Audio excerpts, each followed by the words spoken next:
Who am I if I'm not this bikini business coach making hundreds of thousands of dollars a month? Who am I if I'm not Vanessa Simpkins, women's empowerment leader and running these masterminds and on stages and blah, blah, blah. And who the fuck am I if I'm just sitting in my backyard with my chickens eating fucking cherries from my tree? Fuck everybody. Who am I? Seriously, who am I if I'm just one of these women who wants to sit around and have a kid that I fucking judge so much? Hey there, welcome to another episode of Carve Your Own Fucking Path, a podcast made to inspire you to create a life and business on your own terms. You'll hear candid interviews with people who have boldly decided to blaze their own trail, and the occasional solo show with me, your host. I'm Willa McDonough, on-camera coach, storyteller, and remote video producer. 5 years ago, I moved from my home base of San Francisco to the coast of Portugal, taking a big leap into the unknown. Some called it courageous, I called it carving my own fucking path. Today I live in Lisbon and run a business that elevates your online presence, helping you show up confidently on camera to create videos that showcase your brand and personality so you can get more visibility and attract clients by being yourself. If you're just starting out in business or you've been doing it for a while, you're sure to pick up tidbits of actionable advice and hopefully feel inspired by stories from people who have chosen the unconventional and sometimes messy path. And if you've been waiting for a sign to start carving your own fucking path, this is it. I'm so happy you're here. Welcome, Vanessa, to Carve Your Own Fucking Path. It's so great to be here with you. I have been consuming a lot of your content lately. You are, many times, let's just say, successful financially, and you've been empowering other women to do the same. And so now you are on this somewhat of a new path. And I want you to take us back a little bit. I want you to tell your story, but I want to, kind of preface it a bit of like what you've been doing. And now that you're at this new, like a new juncture, I don't know if that's the right word, but. Mm-hmm. Okay. And when you describe, instead of just saying a women's empowerment coach, is that how you like to be positioned, or what's usually the term that you use? No, she's the founder of Take Your Power Back Now, women's empowerment coaching consulting company. Okay. That's You're like, whatever. I don't give a fuck. Best-selling author, fucking crypto queen, bikini business coach. I don't give a fuck. You know how many times? Do you know how many like identities I've had? Do you know that all of it's bullshit?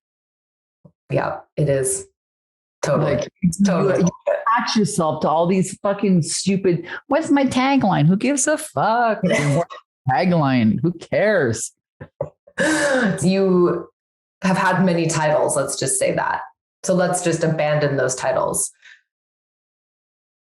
You're a human being on the planet, and you have had many iterations. Let's just say you've carved many paths. So take us back to, how did you get to where you are now? Give us some highlights. Well, yeah, it's a long journey. I've been in business for over 14 years. That's over a decade long. It's a long time. A lot happens in a year. So, Let's talk about 14 years before I started being, women's empowerment, before I started coaching, before I started, teaching women about love and money. I've been really obsessed, like it's an obsession. Like I talk to people about love and money, and you see right away all of the resistance, right? What they experienced before, what they want to protect themselves from in the future. It's really interesting. And I've been obsessed with like personal development all my life. I grew up in a totally dysfunctional family. My mother was a hoarder. My father was an alcoholic artist, super creative, super dysfunctional. Mm-hmm. So like, ta-da, life has given me like such a great opportunity for healing and growth. And so I got into healing, did a lot of work in, energy healing, acupuncture, acupressure, went to energy medicine school. And then I started in the law of attraction, started selling mops and lint removers, and went from being bankrupt to making $900 a day selling mops and lint removers. Like, who does that? Right? Wow. What is that? And I graduated from there. I started my coaching business, teaching other women about the law of attraction and marketing and sales. And I wanted to be free, and I wanted to live in Hawaii, and I wanted to be a speaker, and I want to earn $1,000 a week. And I did that. And I got this job selling mops and lint removers, and moved to Hawaii back in 2007. I wrote a book about it a little bit later. And that's really how I started my business. And then, relationship wise, I didn't know anything about narcissism, codependency, but I was in a pretty toxic relationship, and it ended violently one night in a hotel room. That was a major wake up moment for me. For years, I was like, God, show me my purpose. I'll surrender. I'll do it. And then, nearly died in a hotel room one night and escaped. My ex-boyfriend was violent, but we were been drinking like crazy. So, hey, let me take responsibility for that part of the equation. And when I got to the taxi, I was like, God, why is this happening to me? And this like booming voice, so you can help women not fall into the same pattern. I was like, oh, hell no. I do not want to talk about emotional abuse. I don't want to be a poster child for any of that shit. Like, I take it back. Let me just run around with my safe from bankrupt to making $900 a day mop book. Like, let me just talk about money. Like, that's really safe shit. Don't make me actually be vulnerable and open up and talk about my inadequacies and my failures and the real shit. I don't want to talk about that. So that book, I kind of sat on that for 5 years, and it launched, Take Your Power Back. Now the book became an international movement. It turned into, thousands of women around the world healing in my mastermind programs, $12 million in sales. I had a team of 30 people running, amazing people supporting this mission. I got married. Was this, sorry, the coaching, because you were a coach a long time ago. Like, coaching, I feel like is the last 5 years has really, come to the forefront. Were you ahead of your time? Well, I've been coaching. I started in 2009. Okay. It seems a bit early, I guess. But so I taught the coaches how to actually like make fucking money. Like, hey, let's get out of the whole idea of like, I did my certification and I'm a healer now, and I want to help people to like, what are your visibility blocks really about, sweetheart? Yeah. Let's strap your tits on and do the real fucking inner work so you can actually like help people, because no one's going to take you seriously until they invest in themselves. Right. So I really cornered, helping women. I had this 10K and 30-day program, which is no longer active, but I had thousands of people that came through that mastermind program, thousands of women, which was really hard to like, say, well, I don't want to do that anymore now. No, it's something else. But, thousands of women learning about taking their power back now, how we give our power away to all kinds of things, the ego, separation. More recently, talking about, our wounded inner child, like trauma. So when you got into coaching, that moment, that night with the ex-boyfriend, was that, a pivotal moment, but in that moment, did you decide on some level that you're going to? I actually decided in that moment that I was going to heal every part of my life that had attracted a relationship like that. That was my commitment. I said, I'm going to take the next year. I'm going to heal every single part of me. I'm going to go inside, and I'm going to stop the excuses. With that relationship gone, I actually had the time and the space to really focus on growing my business, right? My coaching business. I was like selling mops, making great money, but like, that ain't it, folks. Like, that's my purpose is not selling fucking mops. Okay. Like, come on. It was a really great, learning curve, really great kind of launch pad and taking off point. It taught me so much about, failure and rejection and getting back up, and your mindset and sales skills and influence and direct response marketing. It was incredible. And at the same time, a lot of my colleagues were like, oh, I'm going to move up in the company. I was like, are you kidding me? I'm going to take all that money and invest it in my business, in starting my business. So that was the decision. However, I was terrified of my purpose. I was terrified of it. It felt so huge. And I had no idea that it would turn into such a momentous thing. Like I had no idea that this dang story that I didn't want to share. Right. And I always talk about this. My clients like turn your lemons into lemonade, like the story you never want to tell is the story you must tell. Right. And then here I go, like round 2, version 2.0 or version, I don't even know what version I'm at here right now, but like, wow, that Take Your Power Back Now book, this great book, this great business is like, well, there's more now. I got married, I got divorced. That's like a 5-6 year chunk. And, I was like, wow, woke up with this booming business, $400,000 a month in income. Wow. From a little bankrupt girl in Canada. What the fuck, man? Check that box. How does that happen? How does that happen? How does it happen? Well, I'm going to tell you how it happened. I am really like, if you look into human design, something I'm getting into, I'm like the cross of transformation. Like my name, Vanessa, means butterfly. My whole life is about transformation.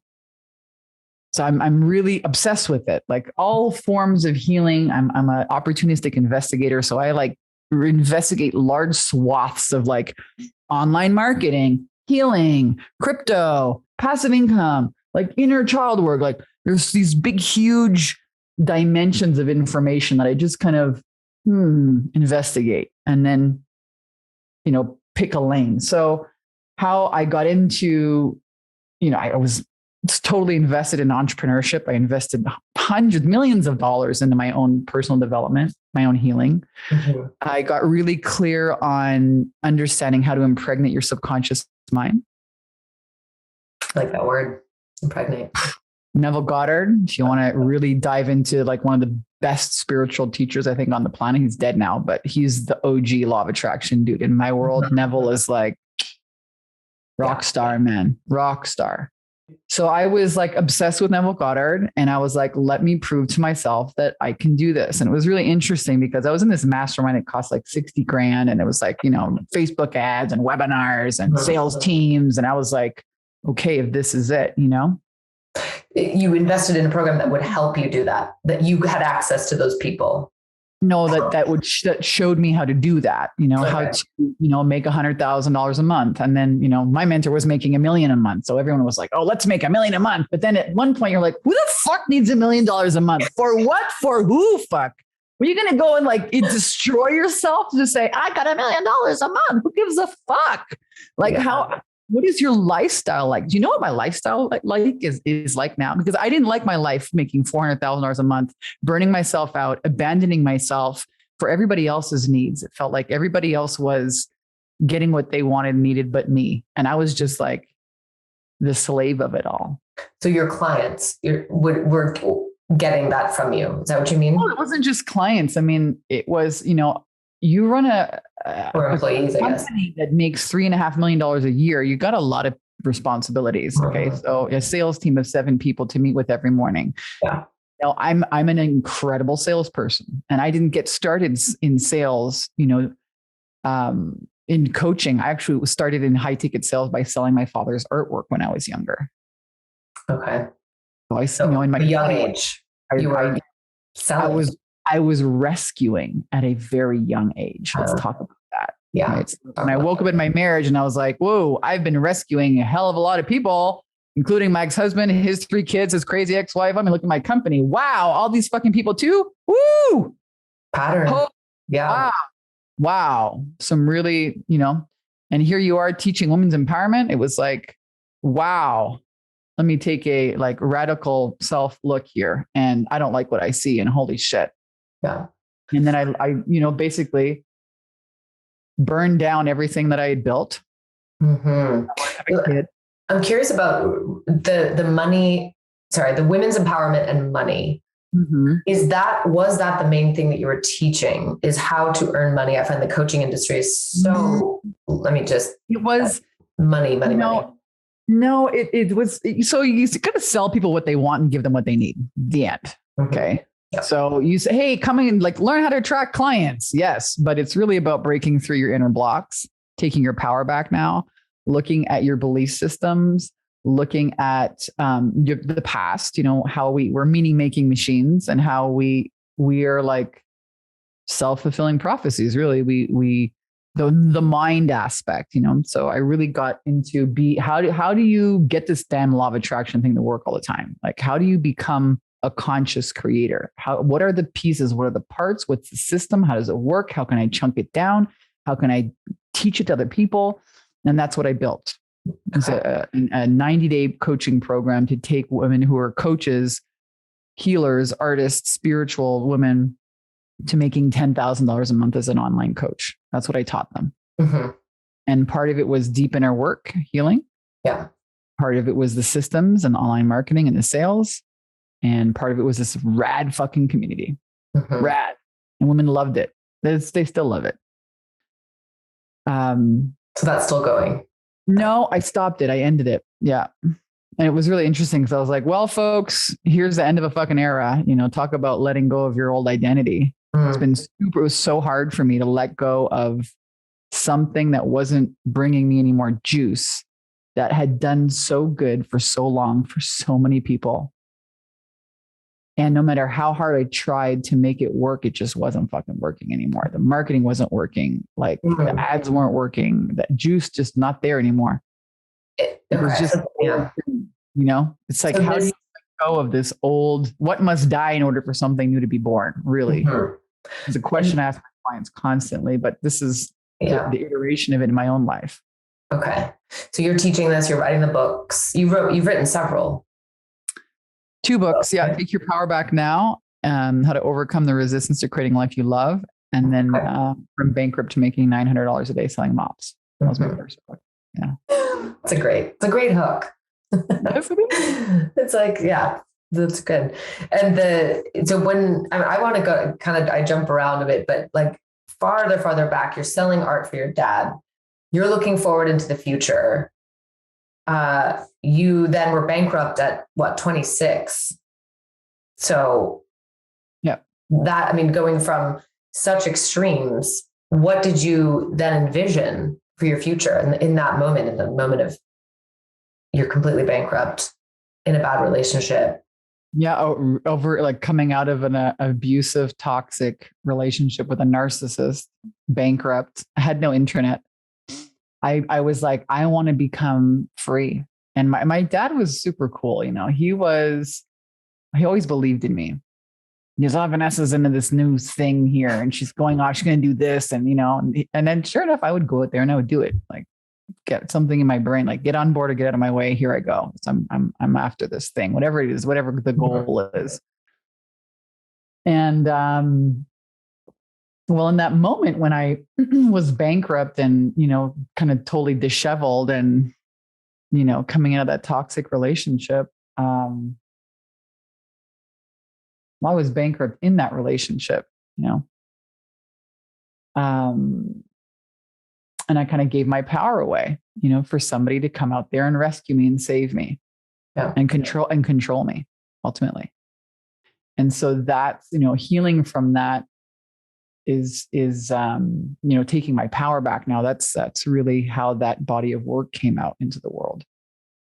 So as you did that yourself, did you ever envision like packaging it and making programs and teaching other women and building essentially a huge business?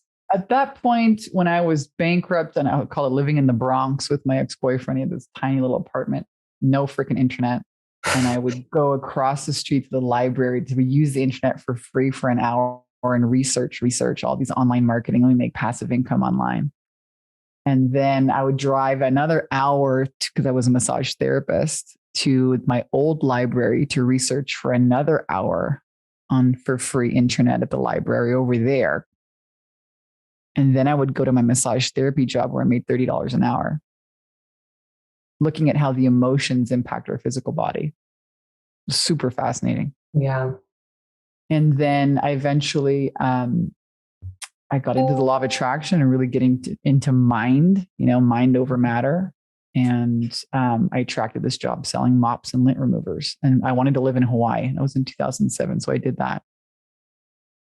And that's where you were selling online the mops. No, it wasn't. It was not online. I would go to stores and do a product demonstration. And ladies and gentlemen, in less than 2 minutes, we're handing out free gifts to all of the adults. I mean, I could go on a whole spiel right here, but like I could do it in French and English. Okay. And I traveled around to these stores for 10 days at a time, 2 weeks at a time. I actually became the top salesperson in the company. And made a shit ton of money. I learned about sales and marketing. I learned about inner work, healing, and that was 4 years of my life. Learning about direct sales and living in hotels and not really having a life. A road warrior. Yeah, and when you started earning money, $900 a day, did you feel different? Yeah, of course you feel more accomplished, but money isn't everything. That's the key of all this. Like you can still have $400,000 a month. You can make $1 million a month and still be very empty inside. Yeah. And I think that's really the big key is you need money. Money is great, Having your money make you money is even fucking better. Let me tell you what, because I don't work anymore now. I am done. I have closed my coaching programs. I have a little crypto bot that makes me $1,500 a day. Thank you very much. Goodbye. Good night. The end. I invest my time doing shit I want to do, like learning about squirting orgasms and pleasure and, healing and dancing and working out and traveling. I just came back from Hawaii, and am I going to buy maybe something in Tulum and Belize? I mean, I have a fucking good life. I live here in Mount Shasta, got the chickens out back, I got my garden, I got a mountain over here, lakes everywhere, good friends. You've made it. I'm not interested in being online anymore. Yeah. It's a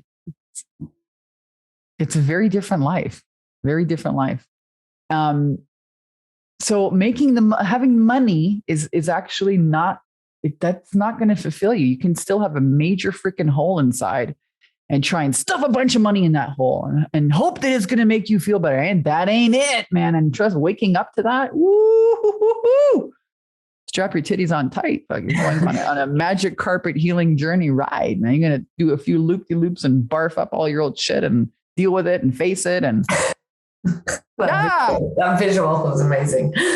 So can you tell me about a moment in that like reality of earning all this money? Again, it's just such extremes, and I've never earned anywhere near that, a month. So it's like you have to get there gradually in a way, but you're earning this money. Is there any defining moments of like, fuck, this is not filling me up?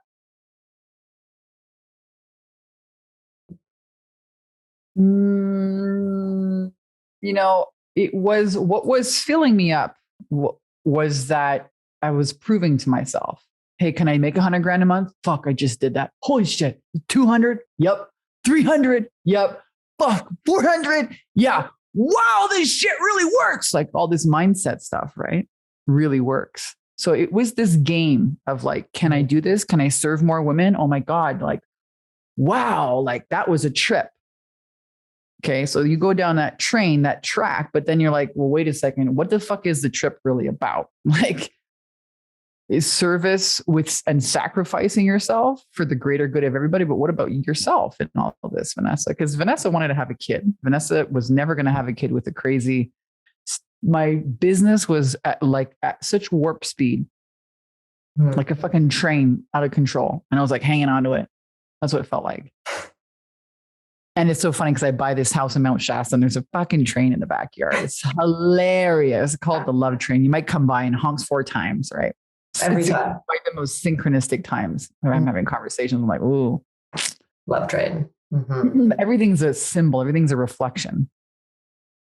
So, so it was moving super fast. You had a lot of people working with you, right? To grow to that scale. On one level, it was like, wow, like how big can you grow this? How big is this purpose? Like, is you showing up to your purpose, Vanessa? But the other part of it was like, when I woke up feeling like, wow, I don't like my marriage. This doesn't work for me. it was really toxic. And that sounds like it was a pattern then, like the narcissism, the kind of. Well, narcissism and codependency are two sides of the same coin. And they're the side of the coin called wounded inner child. One behaves codependent and the other one behaves narcissistic.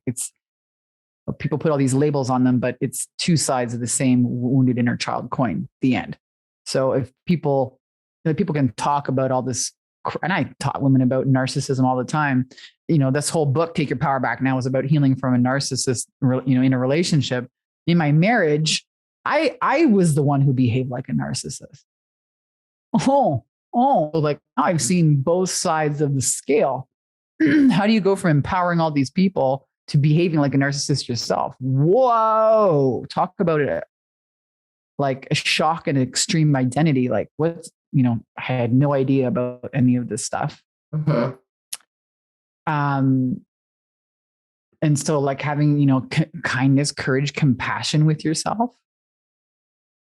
And I looked at, what was causing this life that I lived where I was abandoning myself. And so you don't who's to model, a healthy relationship with self if your parents don't have that, if your parents are narcissists themselves. What is that? It's just somebody who's you can only love other people to the extent that you love yourself. Right. You can only meet other people in intimacy to the extent that you can meet yourself in intimacy. So every time you're in these relationships, and each time, were you married twice or once? No, I was married once. I had an 8-year relationship, and then I was married for 6 years. Okay. And, your relationships are your biggest teachers. Definitely. Yeah. They're your biggest teachers. They're reflections of you. Mm-hmm. Which is scary. So, some past ones, like, oh, but it's true. It is. I just heard this quote recently, and it was like, if you want to see someone's, how they feel about themselves or their, mental state, like look at their partner, and kind of that will show you where someone is. Yeah. And big learnings. I think that's the most interesting thing for me, because I got separated, I left my marriage, and I started really doing this deep inner work and healing, looking at the ways I abandoned myself and rescued others to keep love close to me. That's just a learned behavior. Let me go and, work on that. Right. And I met an amazing mountain man 7 weeks later on my birthday. Unbelievable. That really fast. He'd also been divorced. Mm-hmm. And so it was like, wow. So you face all your fears, you live alone in the woods with your guns and the dogs and the chickens, and in a place you just moved to. I moved to Mount Shasta during the pandemic, so I didn't really know anybody here. And it was like, well, I could stay in this marriage that's really toxic for both of us and keep this charade going. Or I could face my biggest fear and be alone. Mm-hmm. You're never really alone unless you want to be alone. Right. So, spent Thanksgiving by myself, Christmas by myself, New Year's by myself, my birthday, January 9th, met somebody really rad and had a year together with this person, having, a great time. And I don't know where that relationship's going to go, to be honest with you. I'm in this place of loving in the unknown. Yeah. And also looking at, I'm really interested in relating relationships like this whole, it's like a spiritual practice, to be honest with you. Yeah, definitely. Being in sacred, divine, union is going to show you a lot about yourself, and not being afraid of like trying again, I mean, how many people spend their life? It's the same thing with love and money. How many times have I tried to make passive income and failed miserably? And I was like, oh, it never works. The only thing that works is high ticket coaching. I was like, shut up, Vanessa. The past does not equate the future. Shut up. And so it's the belief systems, right? And so I got in, I tried different things and learned. And, I think you have to be, there's a part of me that's really persistent and just stubborn as fuck. I don't know if it's the Capricorn in me. I don't know what it is, but it's a double-edged, everything's a double-edged sword. It's the, I'm going to get it. It's the impatient part of me too. Mm-hmm. Also the like persistent, like I'm going to figure this out. I'm going to crack this nut. Mm-hmm. It's also impatience, it's got two sides of that. Right. Well, I was going to ask about the connection between love and money, because I hear this and I'm like, oh God, is that worthiness? It's really, really boils down to worthiness. Like, how worthy are you of, because you think about it, we have all these beliefs around having to work hard for money, and people get so much of their fucking identity by what they do and who they are. Like, listen, I know because I did it. I was like, who am I if I'm not this bikini business coach making hundreds of thousands of dollars a month? Who am I if I'm not Vanessa Simpkins, women's empowerment leader, and running these masterminds and on stages and blah, blah, blah. And who the fuck am I if I'm just sitting in my backyard with my chickens eating fucking cherries from my tree? Fuck everybody. Fuck off. Like, who am I? Seriously, who am I if I'm just one of these women who wants to sit around and have a kid that I fucking judge so much? Did you? Oh yeah. Oh my God. What are you doing? You're just like totally like selling out or something. Guy, you haven't lived your purpose. But that was the judgment that I had. Yeah. All these beliefs, right? You're talking about beliefs. These beliefs that we have about motherhood, about women, about making money, about jobs, about your purpose, about how much can you have. I already broken through all of those, like, are you worthy of, and how much pleasure, how much intimacy is it safe, and can you have, really? Look at money and love on that level. How much visibility, how much impact is it safe for you to have? Yeah. Right. How much pleasure, how much vulnerability are you? I mean, it's all connected to, worthiness. And we all have these really core wounds. Everybody has them. Am I good enough? I'm not good enough. Everyone's got that one to some degree. Yeah. But looking at where it comes from and how it's attached, or how that belief is connected to, pleasure, joy, freedom, visibility, safety, those, looking at all those pieces. The visibility piece as well, because you can have this great idea for a business, you can be a coach and be really great with people.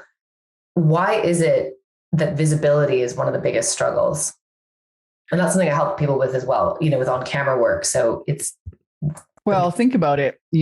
If you're not meeting yourself, if you're not seeing yourself, if you, and most people are not, I read something so fascinating the other day about this wounded. So we have these like parts of ourselves, right? Freud talks about, we have the self, we have the ego, or the wounded inner child. Part of ourselves. And most of the time, that's what's running our train. That's what's running the bus. Yeah. The ego is running the train. It's unconscious. It's these unconscious parts of ourselves that are running our life. And so what I heard that was so interesting was that sometimes we're talking about visibility and why it's such a big thing. But we don't see those parts of ourselves. We don't see the wounded inner child. We abandon, we neglect, we reject, because it's got all these feelings, and all these feelings were like stored in our nervous system. Trauma. Yeah. Okay. But not rape is not the only trauma. Being held at gunpoint is not just trauma. It's like you didn't get your needs met. You got neglected. That's trauma, over and over and over. It's trauma. And it gets stored in the nervous system, and it's just too much of a big emotion for a 9-year-old, a 3-year-old, a whatever year old to process. Okay, so that's back there. Yeah. But now you're an adult, and that thing back there, those ages back there, those things in your nervous system back there, the unconscious parts of you are living your life, but you haven't looked at them. You haven't seen them. You have not been intimate with them. You are not seeing them. And so you have the reflection of people cannot see me either. It's not safe for me to be seen, for me to be heard, because we live in a reflectionary universe. And that was really the biggest eye opener, was just how fast things change when we go in and do that inner work. So as I started doing that inner work, there's a 2-year period where I did EMDR therapy. I did, trigger proofing, nervous system. I've done all this stuff for years and years. Why? Like I've been attacking healing, like looking in and obsessed with, we live in Hawaii and all the freaking healers live in Hawaii. Like it's such a radical. Live in Mount Shasta. It's another huge high vibe spiritual place. Like I go in between two very, very high vibration spiritual locations that it's healing, deal, or you get the fuck out. That's it. You got 2 options: heal, deal, or get the fuck out. That's what it's like. You think it's all rainbows in Hawaii? Psych. It's going to put your shit in your face, man. And if you surrender and get the lesson, you get to come back. You get to stay. I've been going back for 14 years. Wow. So that's your healing. That's your healing space. Yeah. Mount Shasta is another really high vibe spiritual place. People think that Pleiadians live in the mountains and all the UFOs. And I'm just waiting for them to land in my front yard one day. I haven't seen them yet. But it's magical. It's a very magical place. Yeah. I haven't been. But so you feel at home there. You feel like the people you connect with and everything else, or is it a pretty small town? It's really small. There's like 13 crystal shops and 2 coffee shops here at the end. That sounds amazing. But but there's a ski hill like 11 minutes from my front door, and there's big trees. I mean, I bought this property for the 200-foot trees on the property. I watched these crazy home renovation shows. I was like, who cares what the house looks like a year and a half later of renovating the house? Very symbolic to like the renovation inside my house, inside me, that took place here during that pandemic. Okay. So it fills my like nature. I'm from Canada. I'm Canadian originally. So I can tell. There was no, Southern California. There's no lakes and rivers and mountains and, trees. Like I need the trees. And so it fills me up, here. It's beautiful. I live in a bowl full of mountains. I drive home and sometimes I cry just like driving home. Like, oh my God, it's so gorgeous. Like so gorgeous. Yeah. I need beauty. I need to have nature and beauty around me. Yeah. Well, like you said, it reflects the inner work that you're doing. It's like you're in this extremely beautiful place. So it's definitely not, by accident. And so in your experience, when you started doing this, the personal growth, which you've done for a long time, but you really noticed in your business, the massive shifts. Well, what happened is every time, we're God consciousness that only sees itself in another. So how deep you go, the unconscious parts of yourself would have you project onto that person over there is like this. Well, it's you. Can't. So owning those projections and, doing that inner work.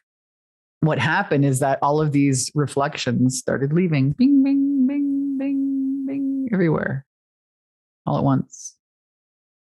Gone. Wow. Talk about loss of identity. I mean, seriously, it was very traumatic. I like hanging on to this business that had made me millions of dollars. Cost me a lot financially. It cost me emotionally. It was so, but I didn't know, how do you go from like stuck in this place, whatever place it is, and you can still make millions of dollars and feel stuck, FYI. Like just because you don't look at like, oh, this person has such a great life. Like, yeah, you don't know, man. Everyone's got their own bag of shit that they're dealing with. Yeah, it's true. Everyone has their own life, their own bag. But when you're in that place of owning your projections and taking this is something I still, I taught and I still practice, is taking a radically honest look inside. Taking radical honesty for, your thoughts, your beliefs, your feelings. That's the second step, taking radical responsibility and having enough radical self-love to do something different about it.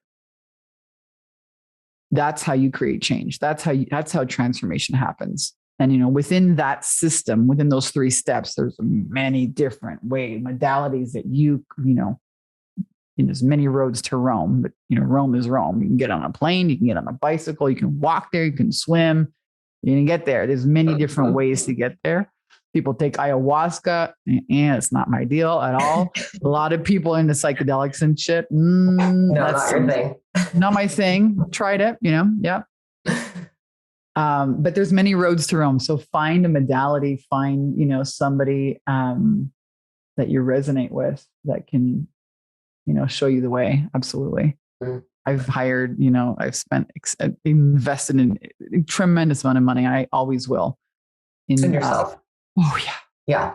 I just heard somewhat Grant Cardone, big real estate mogul guy. He heard him on a podcast recently.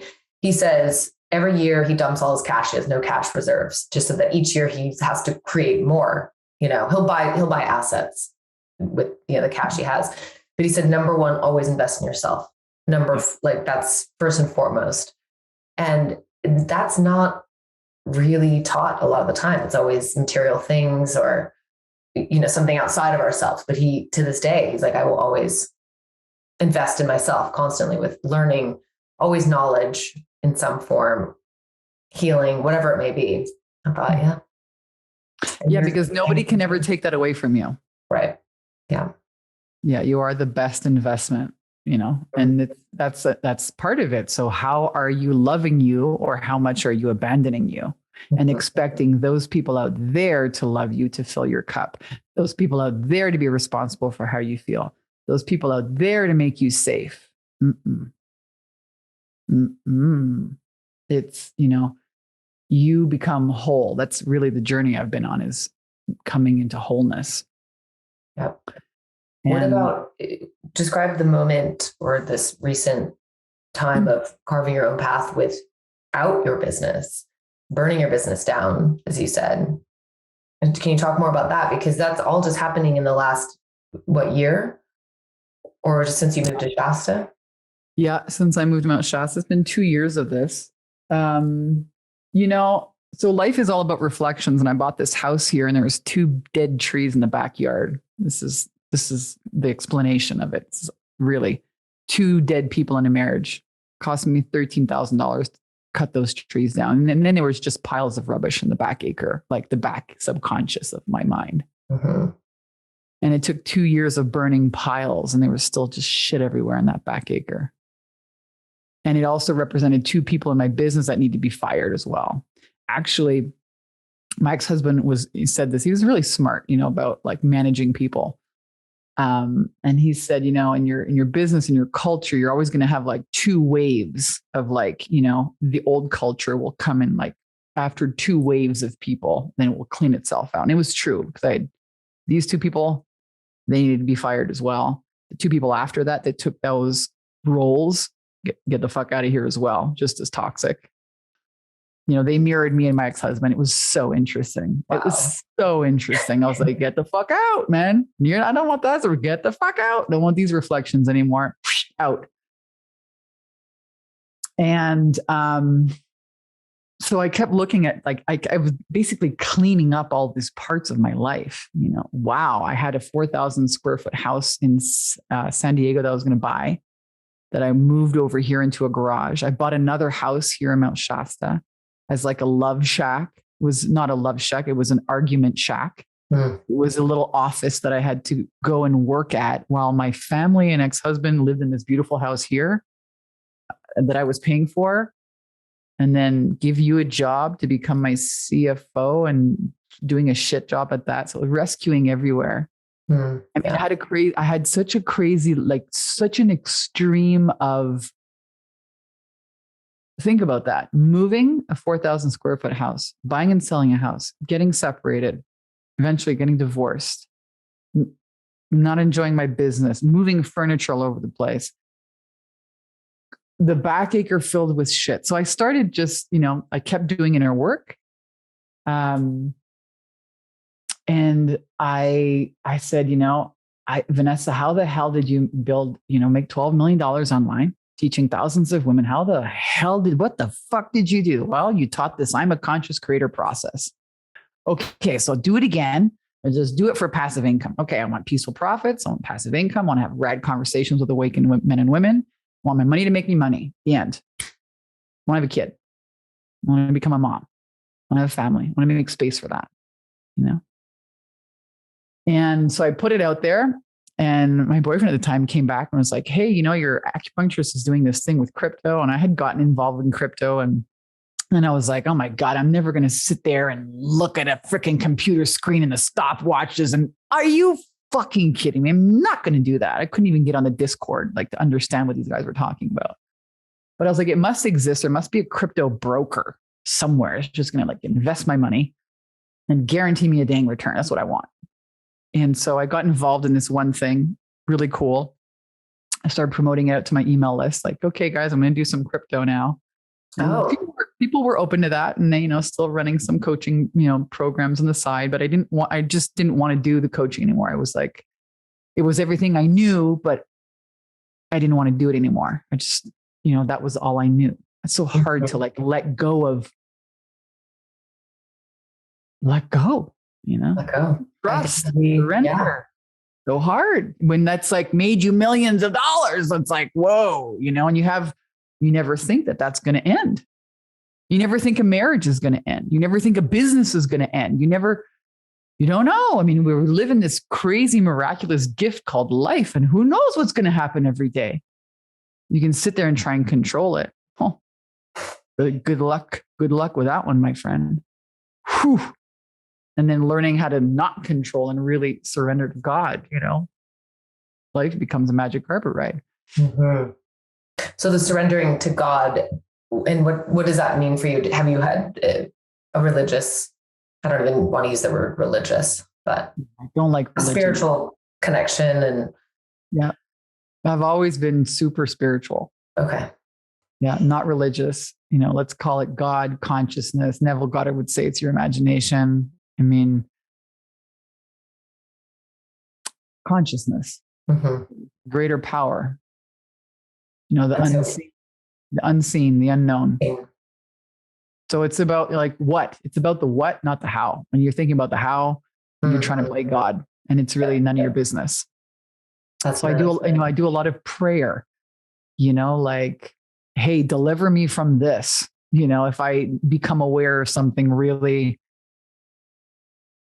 a part of me that's, addictive, or a part of me, I smoked cigarettes for 4 years during this process, vape pen, and then the cigarettes. I was like, oh my God, deliver me from this. What is this? So surrendering for me is hey, man, take this away. Help me see whatever this is. And I don't just pray for myself. I pray for everybody. I pray for everybody. Sit on the beach. I look for seashells. I pray. Or I go for a walk, or I go for a swim, or I just sit in my bed. And, it's incredible, this surrendering. And then the guidance will come. Last night I woke up in the middle of the night. I was like, oh my God, this is so good. Thank you, God. All these pieces are coming in. I don't even know how to explain. Part of me is get up and write it down. Shit, don't forget this, Never is this is an experience right now that you're having of the pieces coming in and the understanding, and this piece about being a healer. And I don't know, it was just beautiful. I have this unfolding. It's kind of like a rolling out of the red carpet of awareness. And that's coming from the surrendering, from the letting go and the stripping away all the things. That's the wholeness that comes from God. You don't need other people to fill that void. You don't need money out there to fill that void. It's never going to come from that. You're either in relationship to get love, ain't going to fucking work, FYI. or to give love. And that's really kind of the trip I'm on now. It's like, all right, let me look at all the ways that I've been programmed, traumatized, let me make that whole, and then, come from an over brimming, filled up cup and giving love. And really, so I call being a love leader. Do you feel like in the past when you were running the business, it was empowerment? Do you feel like that was coming from a different place? Well, no, it was still, it was that perspective and that consciousness that I had at the time of what being a love leader means. And now I just know more. Mm-hmm. I know a lot more. Yeah. And I'm not perfect, and I'm never going to be perfect, because I think as long as we're alive, we're growing, and it's okay. You can still receive love and money and abundance and connection and intimacy in whatever state you're in. It's so fascinating. When I posted in the Facebook, I have this Facebook group of a couple hundred women that are graduates of my programs. And I was like, hey guys, download whatever you need from the membership site, because it's going away in 60 days. Love you guys, but the end, good night, goodbye. Don't need to work anymore. I got this cool crypto bot. I'm making space to be a mom and start a family and, do whatever the hell I want to do now. It's done, been at the top of the mountain. I got nothing left to prove to anybody anymore. And I was telling them about the difficulty in that process of losing that identity, and how do you love in the unknown, and move through to the next phase of your life. And it was so beautiful. They responded. We're like, oh my God, I'm going to miss your coaching, but fuck, you always went and stood for freedom, and we just love you. And tell me more about the bot, and I was like, oh, okay. That was not the point of this at all. I have not promoted it. I'm not I don't even want to talk about I don't have to, Mm-hmm. And so it's just been the messages that people have shared just really touched my heart, Mm-hmm. Really. And they're like, I'm going to miss your coaching, but thank you. I'm so happy to see you on this next journey, and you're still inspiring us. And I'm like, such a trip. Just being me. That is it's incredible what you've built, what you've done. For you, what are you most proud of? Ooh, that's a good question. I guess I just came back from Hawaii and, reconnecting with all my friends there on the island. I'm grateful that I get to go back, and I have such a rad community over there. I'm really grateful for that. I'm grateful for my friends, my relationships, really. I'm grateful to live in beauty. I'm grateful that I don't have to work anymore for money. There's a level of worthiness there that reflects and says, nope, I am the end. There's nothing, I don't have to do anything. Yes. Now in love, let's love to see that reflection. I'm proud of really all of it. I'm proud of myself. I'm proud to continue risking loving, even in the unknown, instead of shutting down and protecting. Mm-hmm. What are you most looking forward to right now? You've mentioned a few things. Yeah. New things like starting family. Yep. Relationships. Real intimacy. Being super I'm ready for a whole new kind of love I've never known before. Deep intimacy and soft feminine surrender. And yeah, having a bigger footprint in Hawaii, and maybe even building something somewhere totally different that I've never been before. Mm-hmm. Okay. Yeah. It's exciting. Yeah, it is. Mm-hmm. Mm-hmm. And the partner, there is someone in your life right now? Kind of, there is and there isn't. hey, it's time to have a baby. Too much pressure. I was like, well, what the fuck? You know? Okay. Yeah. Let's take a look at what is all this about. And I was reading something really interesting the other day, you know, and it was like people try and let go so fast. Everyone's talking to spiritual community. Let's let it go. And it's like, yeah, there's a part of letting it go, but there's the other part of it is actually sticking through something to completion to see what there really is there to learn. And so I think there's that going on right now. There's some like, hey, you know, looking inside, and I don't really know where it's going to go. Like I'm open, I'm unattached. Okay. Still loving. Yeah. Being loving, even in the face of unmet expectations and disappointments, you know, and looking at, okay, well, how did I put my happiness in this person's hands now? How did I make this person responsible for my feelings? Because that ain't it. Let me take responsibility for that. So I don't know. I don't know where that's going to go. Yeah. It's loving in the unknown. Exactly. That's where all the magic happens. I always say that because we want to control, we want to know what's going to happen, but ultimately it's in the unknown. Well, okay. So how can people find you? But ultimately, I think it's how can people find your books? Yeah. Well, takeyourpowerbacknow.com. I'm going to keep my website. You can definitely find me there. Find me on Facebook.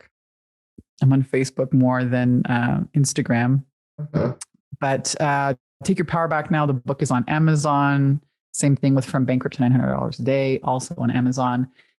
And I'll just be, you know, kind of fine tuning things on my website, letting people know how they can connect with me if they want to know more about the bot. But and who knows, you know, who knows what that's going to turn into, really. Right. At this point. To turn into, yeah, at this point. The crypto queen. I love that. Yeah. A new identity. Next evolution of you emerging here. Exactly. This has been a great conversation. Thank you. Your energy is very grounding. And I love how you come across. I've seen a lot of videos with you too. You're so yourself. Only way to be. Yeah.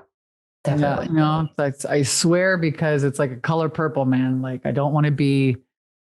I think when you move through enough of your own shame and crap, and you know, you don't have anything to hide. Like ask me, and I'm an open book. I think that authenticity speaks volumes about you, and I think that is the natural progression when you do a lot of inner work. And I'm not perfect. I'm not even going to try and say that I'm not even going to pretend. You know, hopefully I show everyone enough of my soft, pink, vulnerable underbelly that they're like, she's safe. You know?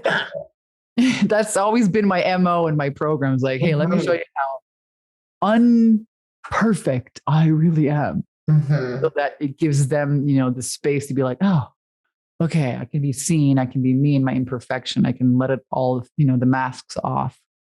Right. And really be seen and met by somebody. That's really where the healing happens. Yeah. I was going to ask if that was what you think is part of your success, was that you have been vulnerable, authentic, and putting it out there for people to also relate. Yeah. I mean, there's cycles in our lives, right? There's a lot of cycles in my life where I've been very withdrawn and closed down and feeling shameful and feeling, you know, all the not wanting to put myself out there and not knowing what the heck was going on. And then there's, you know, coming to clarity, coming to understanding, coming to wholeness. And then it's just natural. You want to share that, and you are that. Right. Yeah. And that, I think that is the whole, you know, that the whole, what Gandhi said, be the change, you know, be it. Talk about it. That's cool. Okay. Talk, but gonna be it. Exactly. Yeah. Just be. Yes. Well, you're definitely doing that. Well, thank you. For sure. And thanks for having me on the show. Thanks for doing the show where people can have, like, you know, rad conversations, maybe see themselves, maybe get inspired, maybe feel like they're not alone. Yeah. That's the goal. Mm. Definitely. Vanessa, thank you so much. You're a joy to talk to. Mm. And I can't wait to see what's next for you. Thank you. Thanks for having me. That brings us to the end of this episode. Thank you so much for being here. If you enjoy the show, please rate and review on Apple Podcasts. It makes a big difference for visibility. And even better, share this episode with a friend. And don't forget to subscribe so you never miss an episode every other Wednesday. If you're interested in working together to elevate your online presence, I'd love to hear from you. Reach out to me on Instagram at whereiswillow. I also hang out on LinkedIn, Willow McDonough. Until then, cheers to carving your own fucking path. I love you.